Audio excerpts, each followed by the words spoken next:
Egli Tako thyen heshtjen për raportin me Gjesti, ja si është marrëdhënia e tyre sot. Pas aventurës në Big Brother VIP Albania, Egli Tako ka filluar një kapitull të ri në jetën e saj dhe nuk është vetëm. E ftuar në një studio televizive, ajo ka folur hapur për rrugtimin e saj pas daljes nga shtëpia më e famshme në Shqipëri.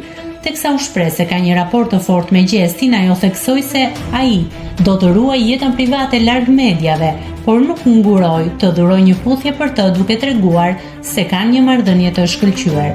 Me sa jam edhe unë në dieni, Gjesti e ka dhënë një intervistë para meje për këtë temë dhe ka cilësuar se jetën private do private dhe nuk dal dot kundër kësaj gjëje. Jemi okay. Unë kam shumë ndjesi të mirë ndaj tij. Kemi her pas here kontakt. Kemi një lloj marrëdhënie, e ke parasysh Big Brotherin? Ashtu edhe jashtë, u shpreh Egli. Nëse klikoni mbi butonin subscribe, do t'ju shfaqen të gjitha publikimet tona. Ju ftoj t'i bëni subscribe kanalit, të pëlqeni videot dhe të lini komentin tuaj.